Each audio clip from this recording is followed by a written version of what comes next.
하겠습니다. 오늘 우리에게 주시는 주님의 말씀은 사도행전 6장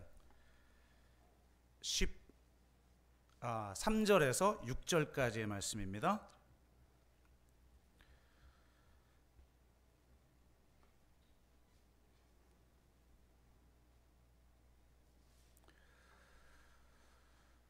사도행전 6장 3절에서 6절까지의 말씀을 우리가 한 목소리로 같이 읽도록 하겠습니다. 같이 읽습니다. 형제들아, 너희 가운데서 성령과 지혜가 충만하여 칭찬받는 사람 7을 택하라. 우리가 이 일을 그들에게 맡기고 우리는 오로지 기도하는 일과 말씀 사역에 힘쓰리라 하니, 온 무리가 이 말을 기뻐하여 믿음과 성령이 충만한 사람 스데반과 또 빌립과 브로고로와 니가노르와 디몬과 바베나와 유대교에 입교했던 안디옥 사람 니골라를 택하여 사도들 앞에 세우니, 사도들이 기도하고 그들에게 안수하니라. 아멘.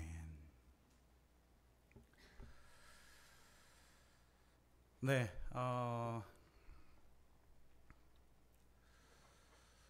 오늘은 더불어숲동산교회 창립 12주년 기념 예배를 드리는 날입니다. 2010년 1월에 첫 예배를 드리며 교회가 시작되었고, 공식적으로는 5월 첫 주에 창립 예배를 저희가 드렸습니다. 그래서 오늘이 12주년 되는 날인데요. 정말 돌아보면 발자국마다 주님의 은혜였음을 고백하게 됩니다. 또한 여기까지 인도하신 에베네셀의 하나님뿐만 아니라 여기까지 또 섬겨주셨던 우리 성도님들의 수고와 눈물을 통해서 이 교회가 여기까지 세워졌는데요. 우리가 하나님께, 그리고 우리 앞뒤 좌우를 바라보면서 서로에게 감사의 박수 한번 할까요? 네, 고맙습니다. 네, 고맙습니다. 네. 저희가 창립 예배인데 코로나가 이번 주부터 공식적으로 일상 회복이 선포되었기 때문에 저희가 좀 창립 예배를 준비하는, 특별한 순서를 준비하는 그럴 수 있는 상황이 되질 못했습니다. 그래서 창립 예배에 저희가 임직 선거를 겸하여 하게 되었습니다. 원래는 저희가 3월에 선거를 하고, 창립 예배 직전에 임직 예배를 그렇게 드려왔었는데요. 이번에는 여러 형편으로 인해서 창립 예배 겸 임직 선거를 하게 되었습니다. 그래서 어떻게 보면 창립 예배의 성격보다는 임직 선거를 드리는 날로서의 그 예배의 성격이 좀 더 강하기 때문에 오늘 본문 말씀을 선택을 했습니다. 사도행전 6장에서 최초로 직분자를 뽑는 그 기준을 제시하고 있는데요. 6장 3절은 이렇게 말합니다. 매우 단순해요. 형제들아, 너희 가운데에서 성령과 지혜가 충만하여 칭찬받는 사람 7을 택하라. 이렇게 말하죠. 그러니까 세 가지 기준을 이야기하고 있는데, 이것은 단지 직분자를 뽑기 위한 기준이라기보다는 우리가 그리스도인으로서 어떻게 살아가야 할 것인지에 대한 중요한 기준을 제시하고 있다고 생각을 합니다. 그래서 그리스도인으로서 잘 살아온 사람을 직분자로 이제 뽑게 될 텐데요. 이 말씀들을 통해서 저와 여러분이 모두가 정말 직분자를 뽑는 이 기준에 걸맞는 모든 성도들이 되기를 주의 이름으로 축복합니다. 일부 예배 때 해보니까 역시 선거까지 하기에는 제 말씀이 조금 길더라고요. 그래서 이 첫 번째 주제를 제가 나름대로 좀 요약적으로 말씀을 좀 드리도록 하겠는데요.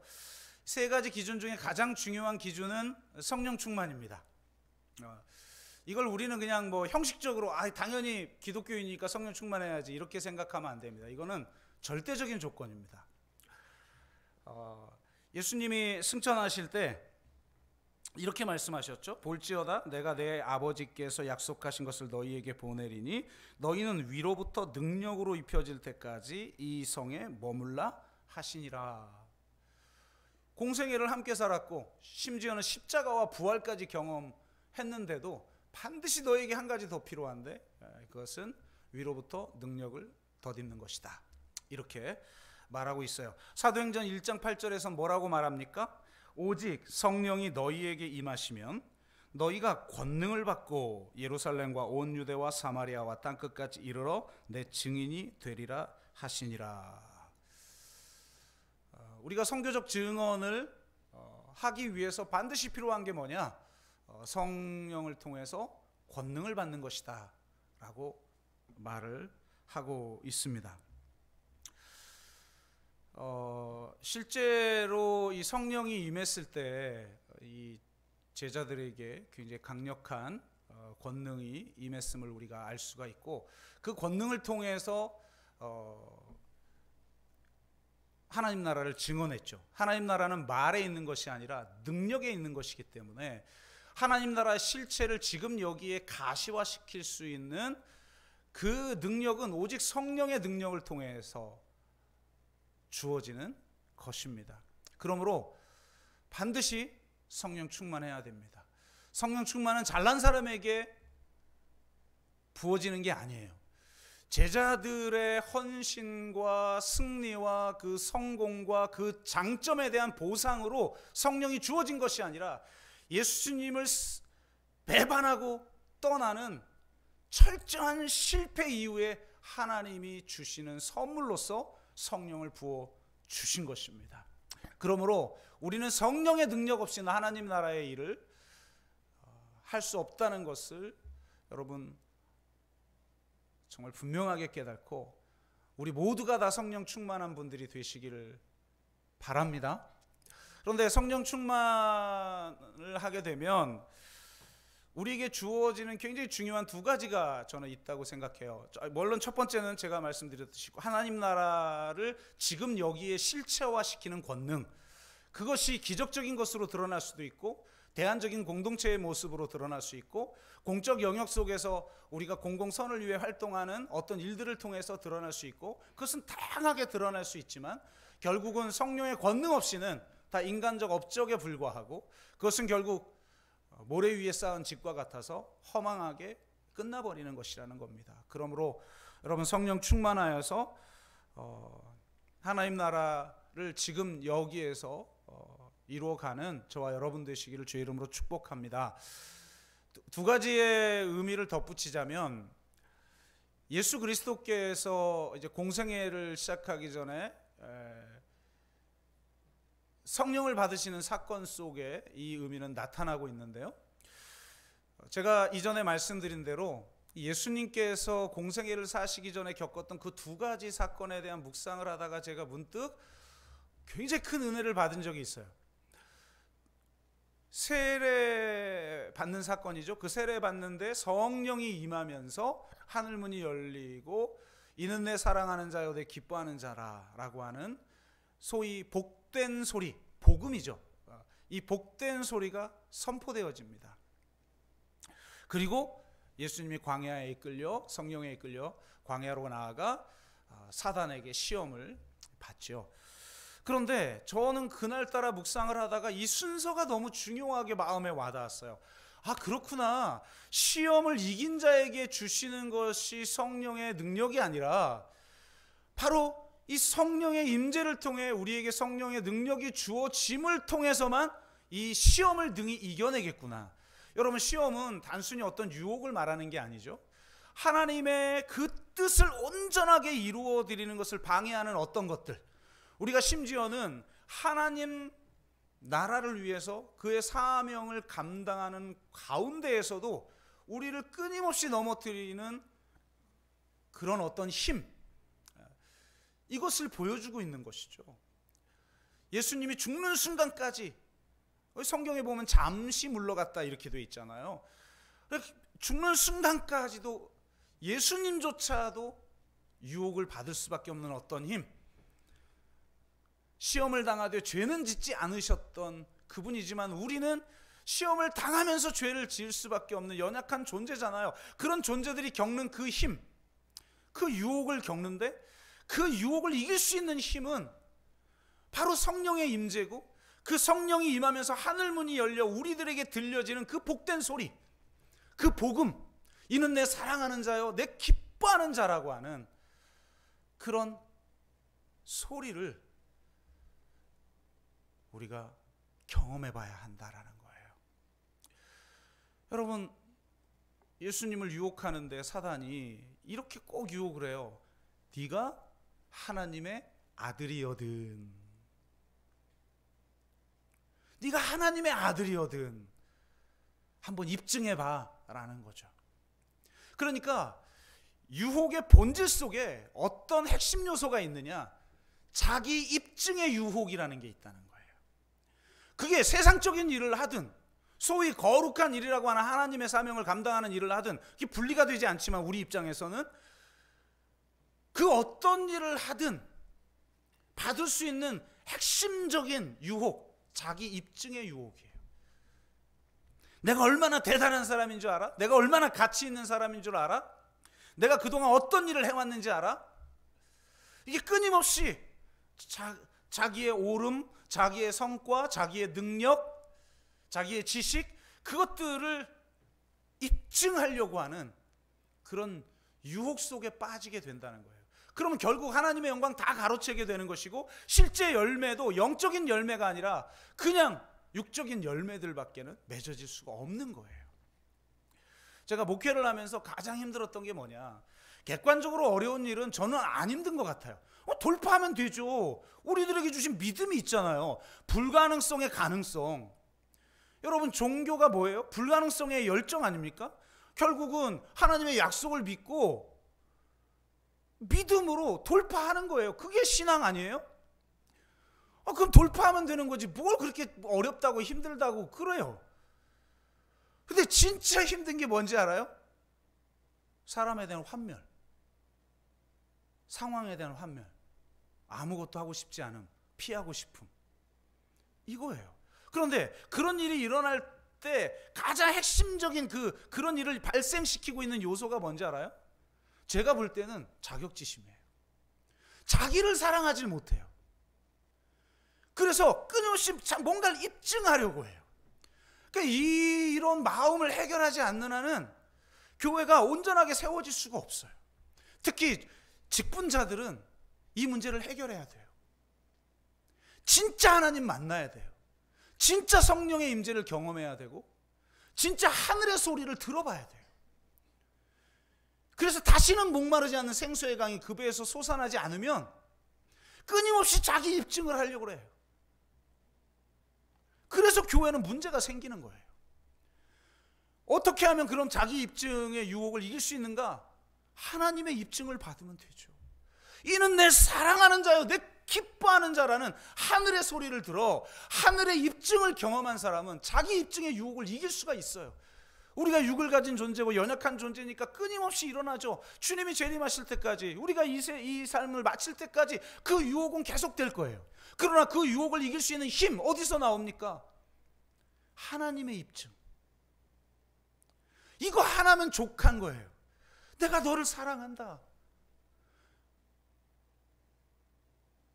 그리고 내가 너를 기뻐한다. 저는 제가 왜 목사가 됐겠어요? 하나님 만났으니까 또 꿈속에서 소명을 받고 제가 목사가 됐겠잖아요. 그래, 하나님이 저를 사랑하는 줄 알아요. 사랑하는 줄 아는데 내가 너무 연약하고 내가 너무 자주 넘어지고 내가 너무 모자란 거예요. 열등의식 투성이었고, 그 열등의식을 만회하려고 진짜 피나는 노력을 했어요. 그게 저의 삶의 습관이 되기도 했고, 탁월성을 추구하고. 그런데 여전히 못난 거죠. 여전히 나의 기준에는 미치지 못하는 자신을 발견해요. 절망해요. 그리고 내가 나를 나를 사랑하는 하나님을 경험했기 때문에 내가 나를 사랑한다, 의지적으로 그렇게 이야기는 하지만 최소한 하나님이 나를 기뻐하신다는 생각은 하지 못했단 말이에요. 그러다가 정말 폭죽처럼 터지는 기쁨으로 나를 맞이하시는 그 하나님을 인격적으로 경험하고 나서는 그게 다 사라져 버렸어요. 나를 사랑하실 뿐만 아니라 나를 기뻐하시는 분이시구나. 그분이 내 모습이 어떠하든지,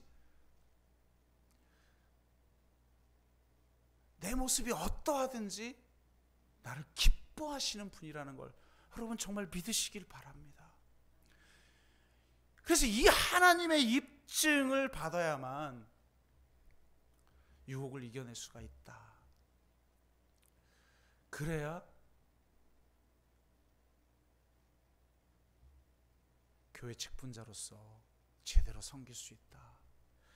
여러분, 자기 입증할 필요 없이 그냥 오직 그분의 그 사랑과 그분의 기쁨 때문에 다른 어떤 은혜가 필요하지 않고 자기를 내세울 필요가 없는 그런 분들이 다 되시길 바라고, 또 그런 분들을 오늘 뽑으시기를 주 이름으로 축복합니다. 두 번째는 비전인데, 두 번째 의미는 비전인데요.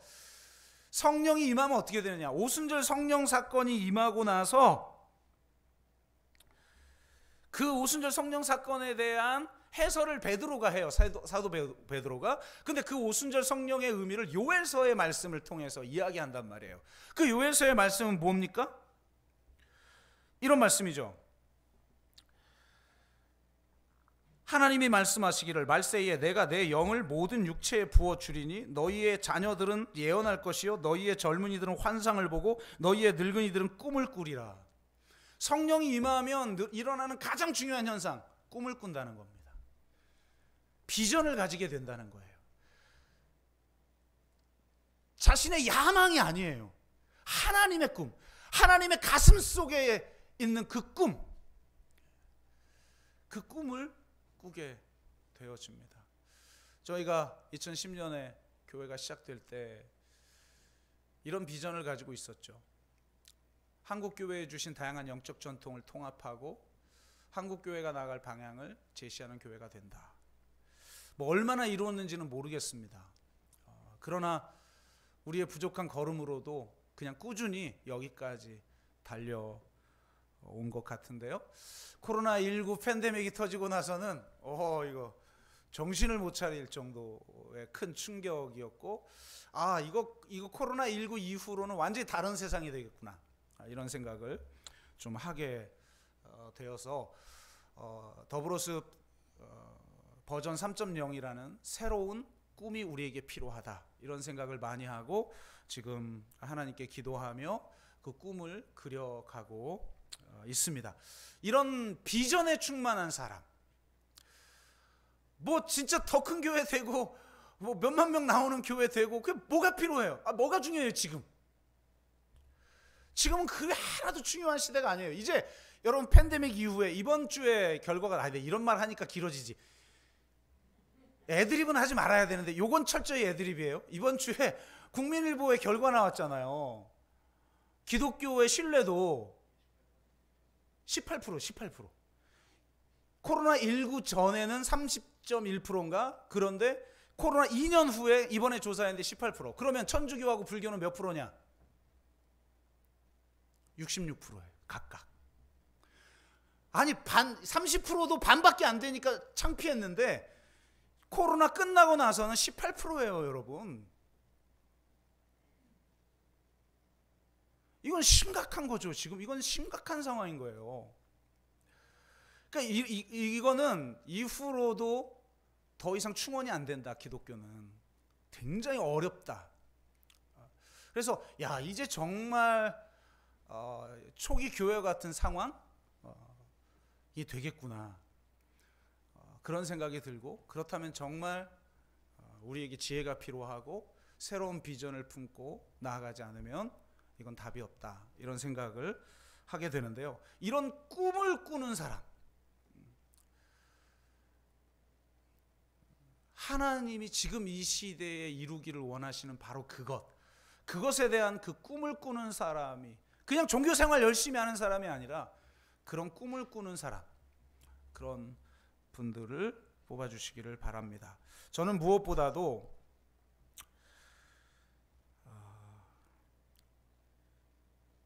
부활신앙에 대한 믿음이 확실한 사람이 뽑혔으면 좋겠어요.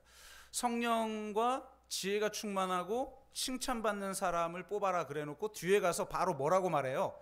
그래서 모든 무리들이 기뻐하면서 믿음과 성령이 충만한 사람을 뽑았다, 이렇게 돼 있어요.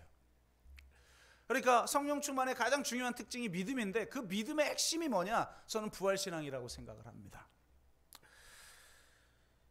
여러분, 부활이 얼마나 중요한가?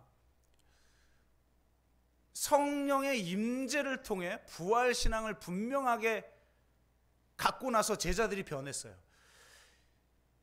예수님이 십자가에 달릴 때 예수님을 다 배반하고 버리고 다 도망쳤던 제자들, 죽음이 두려워서 다 내팽개쳤던, 예수님을 내팽개쳤던 그런 제자들이 부활을 경험하고, 그리고 정말 중요한 건 성령 사건을 경험하고 나서 그들이 죽음을 두려워하지 않고 예수님을 증거하다가 전부 12제자 모두가 순교를 합니다. 핍박이 와도 당당하게 내가 사람을 두려워할 것이 아니라 내가 오직 하나님만을 두려워한다고 그러면서 외칩니다. 이런 신앙이 어디서 나왔는가? 부활신앙에서 나왔다. 제가 지난주에 갑자기 외경을 읽게 됐어요. 얼마 전 부활주일에 부활신앙이 왜 중요한지에 대해서 이 내러티브, 그러니까 하나님 나라의 구원 이야기라는 관점에서 말씀을 전하다가, 구약 성경에는 이렇게 개인이 부활한다 이런 사상이 거의 없다. 근데 왜 신약에 갑자기 이게 드러나는가? 그것은 신구약 중간기 속에서 이 부활신앙이 싹트기 시작했다라는 말씀을 드리고 간단하게 넘어갔는데요. 그러면서 제가 생각해 보니까, 제가 중간기에 대한 신약과 구약 중간이 한 430년 된다고, 주님이 오시기 전까지, 그래서 주님이 오신 이유가 제2의 출애굽 때문이다 이런 말씀 드렸는데, 그 사이에 있었던 그 하나님의 말씀이라고 여겨지는 책이 있었어요. 이걸 외경이라고 말을 하는데, 위경은 잘못된 가짜 성경을 말하는 거죠. 가짜 정경. 외경은 이 히브리 성경을 헬라어로 번역한 성경이 70인경이라는 게 있어요. 그 헬라어 성경에 들어있는 성경인데, 그래서 카톨릭 같은 경우는 이걸 정경으로 받아들이지만 우리 개신교는 정경으로 받아들이지 않는 걸 외경이라고 그래요. 외경. 근데 이런 게 어떤 내용인지는 제가 책을 통해서 공부를 다 했죠. 근데 제가 가만히 생각해 보니까 직접 읽어보진 못했더라고요. 그래서 이번에 문득 제가 이 외경들을 좀 읽었는데, 토비트 혹은 유디트 혹은 마카베오 상하 이런 책들이죠. 외경이. 그 중에서 정말 중요한 게 이 마카베오 상하예요. 이 마카베오 상은 원래는 별개의 책인데, 마카베오 상은 여러분, 우리는 이게 지금 익숙하지 않잖아요. 정경이 아니니까 익숙하지 않은데, 신구약 중간기 때 가장 중요한 사건이 헬라 제국에서 이스라엘이 독립한 사건이에요. 그리고 성전을 회복한 사건. 그래서 지금 유대인들은 아직도 이 절기를 지키죠. 성전 회복의 날, 하누카라고 지금도 굉장히 중요한 절기로 지키는 거예요. 이걸 통해서 하스몬 왕조라고 하는 것이 세워져서 100여년 독립국가로 살아. 그러다가 다시 로마의 식민지가 되죠. 그러니까 유대인들이 꿈꿨던 그 일을 이미 그 신구약 중간기 때 한 번 이뤘어요. 그걸 다시 이루어질 메시아, 진짜 메시아를 기다린 거죠. 이 유대인들은. 그러니까 그때의 이야기들을 담고 있고, 마카베오 하는, 이게 이제 정말 중요한데, 구약에 거의 나타나지 않는 사상이 하나 나타나요. 부활신앙이. 구약에 나타난 부활 신앙은 민족의 회복과 이스라엘의 회복이라는 사회적 부활이에요. 그런데 이 중간기의 마카베오 하는 개인적 부활을 이야기해요. 개인적 부활을. 읽는데 이렇게 야, 이들에게 이런 신앙이 있었었구나. 구약 읽어보면 이스라엘의 실패 내용만 거의 나오잖아요. 맨날 실패하고. 여기에 근데 이때가 언제냐면, 여러분이 그 다니엘서나 예수님이 마지막 말세에 어떤 일이 있을 것인지 예언한 대목을 읽어보면 멸망에 가증한 것이 성전에 서거든, 이런 말이 나오죠. 그 멸망에 가증한 것이 뭐냐면, 이게 마카베오에는 그대로 문자 그대로 나와요. 바로 이 에피파네스라고 하는 헬라 왕, 알렉산더의 후손이죠. 이 에피파네스가 이스라엘을 침략하고 예루살렘을 초토화시켜버리고 그 성전에 멸망하에 가증한 것을 세워요. 이게 바로 그 유명한 사건인데요. 신구약에서는 그러니까 이 이후에 이제 이 마카베오가 봉기를 일으키는 거죠. 그래서 성전을 이제 회복하는데, 바로 이 사람 치하에서 일어났던 핍박.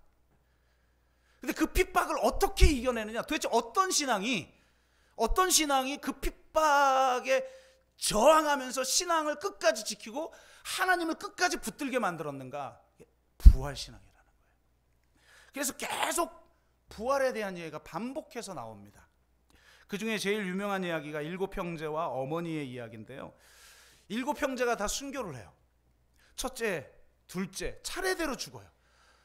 사지가 찢기고 가마솥에 끓는 물에 던져지고, 그런데도 하나님을 부인하지 않아요. 근데 그 부인하지 않으면서 그 이유를 전부 뭐라고 말하느냐? 부활신앙이라. 그래서 막내까지 이제 왔어요. 7째까지 죽으면 대가 끊기는 거죠. 그러니까 왕이 그 어머니에게, 그걸 지켜보고 있는 어머니에게, 너 막내까지 죽일 거냐? 네가 설득해봐라. 그래서 그 어머니가 그 막내 앞에 섭니다. 그 어머니가 뭐라고 그랬는지 알아요? 하나님 앞에 부끄러운 일을 하지 마라. 먼저 죽은 형제들 앞에 부끄러운 일을 하지 마라. 우리는 모두 부활하여 영원한 생명을 갖게 될 것이다.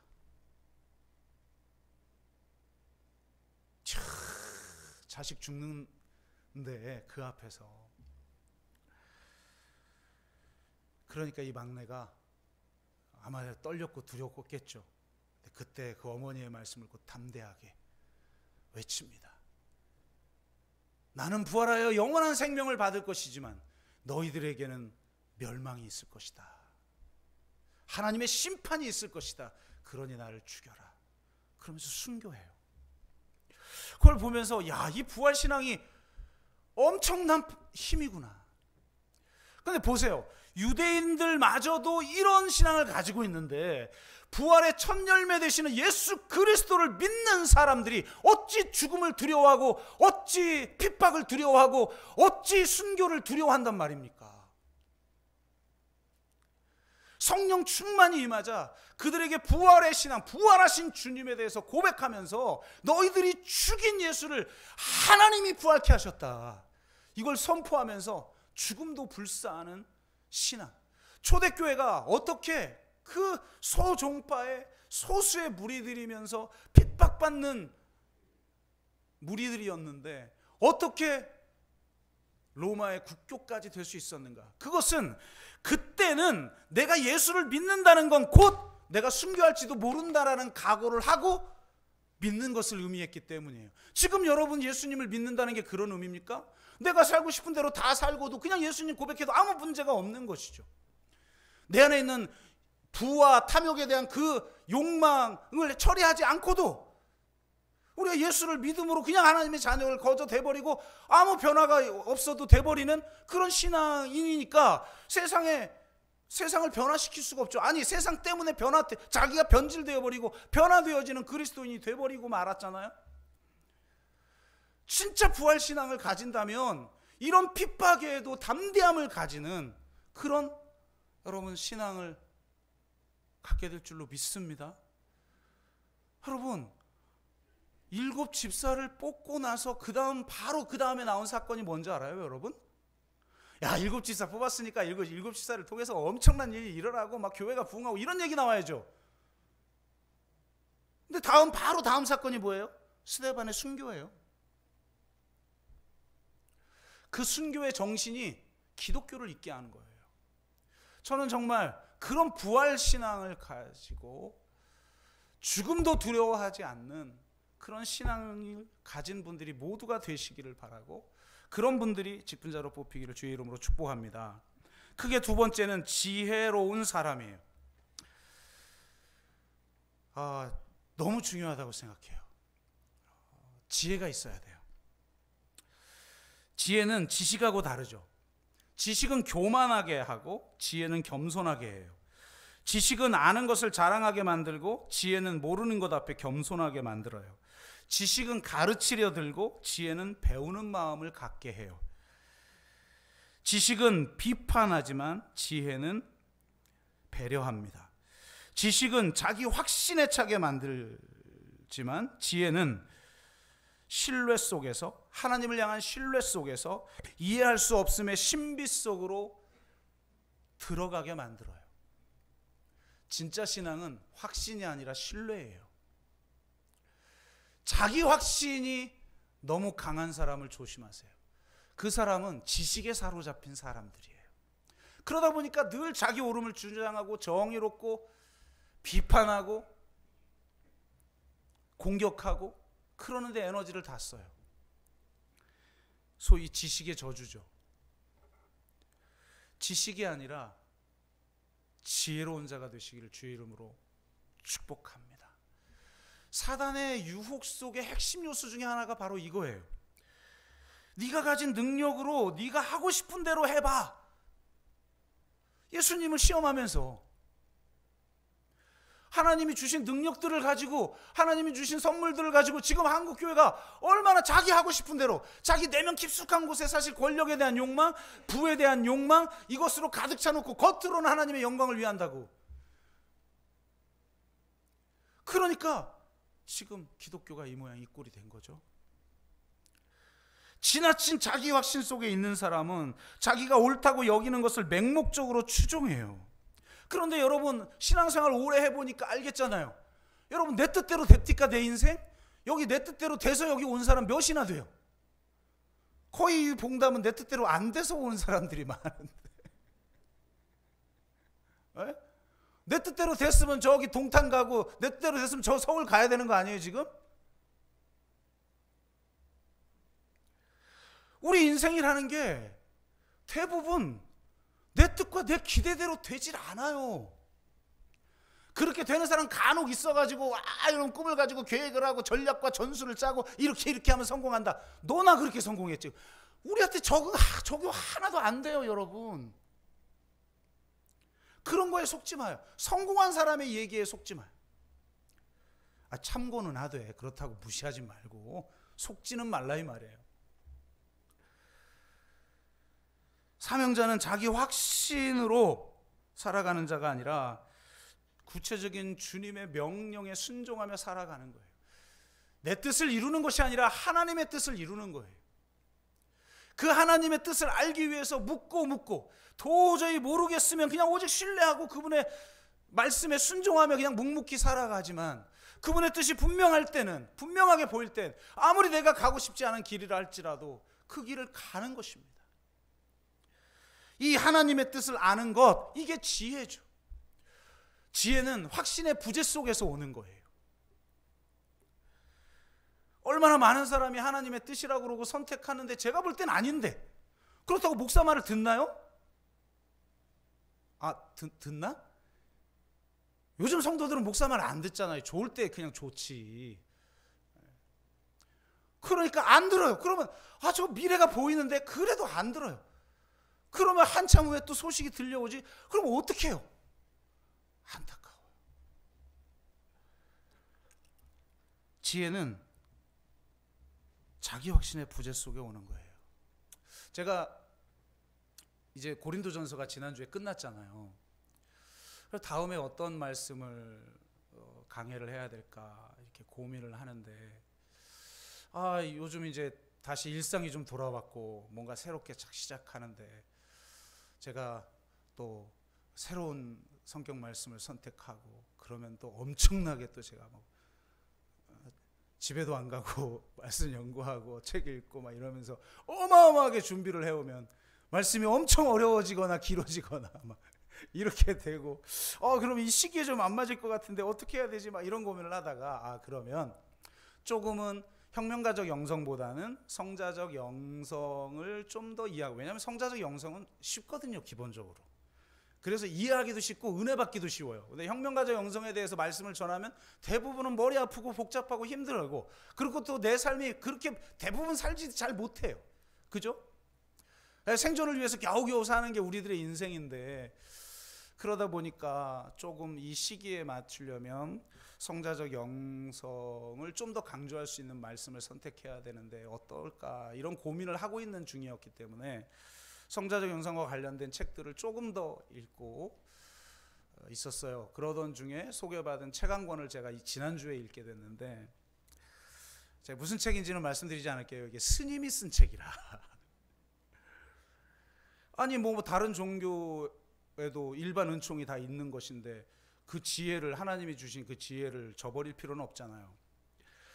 근데 이 책을 근데 이 책이 뭐냐면, 이 스웨덴인으로서 17년간 태국 불교의 수도승으로 살다가 환속을 했는데 얼마 안 있어서 루게릭병에 걸립니다. 그래서 거의 1년 후에 이제 죽기 전에 이 책을 썼어요. 지금은 없죠. 최근에 나온 책인데 지금 없어요. 그러니까 그 사이에 벌써 세상을 떠난 거죠. 제가 사실 요즘 많이 읽진 않아요. 이 성자적 영성과 관련돼서는 읽으면 너무 이렇게 도전도 못 받고 너무 가볍고 베스트셀러 읽는 것 같은 기분이 들고 이런 게 많이 있는데 이번 거는 조금은 달랐어요, 느낌이. 그래서 제가 스토리 하나를 소개를 하는데, 기자가 인터뷰를 해요. 17년간 수도승으로 사는 중에 얻은 깨달은 가장 중요한 교훈이 뭡니까? 이 얘기를 해요.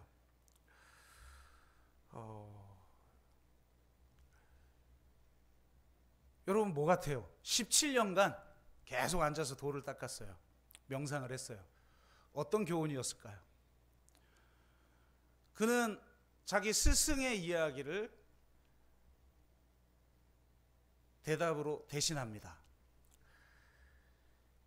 일주일에 한 번 정도 스승이 설법하는 시간이 있는데, 이거 외국인들이 많은 선원이었나 봐요. 주지 스님도 외국인이에요. 근데 그 주지 스님이 어느 날 이렇게 말하더래요. 오늘 밤에 여러분에게 마법의 주문을 알려드리고자 합니다. 그러니까 이 수도승들이 다 웅성거리기 시작해요. 왜냐하면 이 종파는 마법이나 기적이나 신비를 꺼려해요. 왜냐하면 그건 깨달음에 방해가 된다. 실제로 기독교도 마찬가지죠. 이 능력 충만한 사람 치고 제대로 된 사람 별로 없잖아요. 안 그러던가요? 그러니까 이게 쉽지 않아요. 그래서 그걸 거부하는 종파인데, 아니 마법의 주문을 가르쳐 주겠다고 그러니까 웅성웅성거리는 거죠. 그는 이렇게 말합니다. 차분하게. 갈등에 싹시 트려고 할 때, 누군가와 맞서게 될 때 이 주문을 마음속으로 3번만 반복하세요. 어떤 언어로든 진심으로 3번만 되낸다면 여러분의 근심은 여름날 아침 풀밭에 맺힌 이슬처럼 사라질 것입니다. 저는 뭐 대단한 건지 알았어요. 책을 읽는 중에. 근데 이 책의 저자가 17년 동안 얻은 교훈 중에 가장 중요한 교훈, 이거라는 거예요. 그러니까 사람들이 긴장하면서 이 주문이 뭘까 귀 기울이고 있을 때, 그는 조용히 입을 열어 이렇게 얘기합니다. 자, 다들 그 주문이 뭔지 궁금하시죠? 바로 알려드리겠습니다.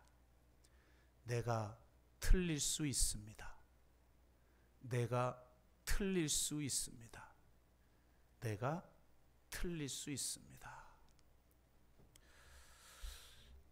되게 허망하죠? 근데 제가 이 말씀을 또 준비하던 차였으니까 이게 지혜예요. 지식을 가진 사람과 지혜를 가진 사람의 가장 중요한 특징이 뭔지 알아요? 지식을 가진 사람은 자기가 옳다는 거예요. 그래서 싸움이 일어나요. 항상 갈등이 일어나요. 그러니까 자기가 옳다는 사람 여러분 조심하세요. 그렇다고 지식을 무시하거나 이런 말이 아니잖아요. 제가 한국교회의 가장 큰 문제가 반지성주의라고 그랬잖아요. 알아야 돼요. 지식은 알아야 돼요. 그러나 그걸 넘어서지 못하면 결국은 자기 옳음을 주장하다 공격하고 비판하다가 끝나는 거예요. 진짜 지혜는 뭐냐?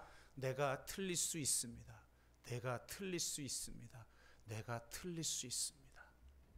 이게 지혜예요. 이러는데 어떻게 싸워요? 어떻게 자기를 내세우고 귀 기울여 듣고 배우려 하죠. 원래 지식도 어줍지 않은 지식인들만 지식을 드러내는 거예요. 알면 알수록, 여러분 공부 한번 해보세요. 알면 알수록 모르는 게 많아져. 근데 아는 게 별로 없는 사람은 모르는 것도 별로 없어서 자기가 아는 게 많은 줄 알아요. 여러분, 이 세상은 우리가 모르는 게 천지예요. 그리고 내가 옳지 않은 게 내가 옳지 않을 때가 훨씬 많아요. 사랑 앞에서 옳은 게 뭐가 중요합니까? 여러분 정말 지혜로운 사람이 되세요. 마지막으로 시간이 많이 가서 마무리합시다. 그냥 칭찬받는 사람 되세요.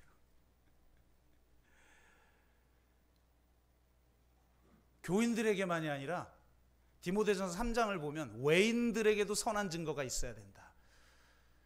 믿지 않는 사람들이 우리를 핍박하더라도 우리에게 칭찬해야죠.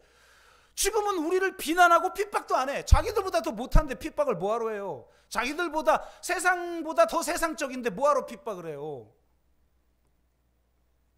핍박도 안 하죠? 그런데 칭찬도 안 해요. 이건 지금 초기 교회와 정반대에 있는 거예요, 우리가. 그러니까 칭찬받는 사람 됩시다. 이거 역설이잖아요. 성령 충만하고 지혜 충만한데 칭찬은 뭐 안 받아. 이게 가능한 거예요, 한국 교회는. 이게 말이 돼요? 하나님께는 은총은 받는데 사람들한테는 눈총을 받아. 이게 말이 되는 상황이냔 말이에요. 그렇다면 그 진짜 성령 충만, 진짜 지혜 아닐 수도 있죠. 여러분 정말 칭찬받는 사람이 됩시다. 아멘? 네. 시간이 너무 많이 가버려가지고 이건 그냥 생략합시다. 좋은 사람이 되십시오. 그래서 능력 있는, 성령의 능력에 사로잡힌 사람, 지혜로운 사람, 칭찬받는 사람이 되신데, 이렇게 되려고 그러는데 내가 막 부족한 것 같죠? 그때는 어떤 사람? 은혜의 사람이 되십시오. 은혜 없이는 내가 이런 사람으로 살아갈 수 없구나. 이거 하나 딱 붙들고 은혜의 사람으로 살아가는 저와 여러분 되시기를 주의 이름으로 축복합니다.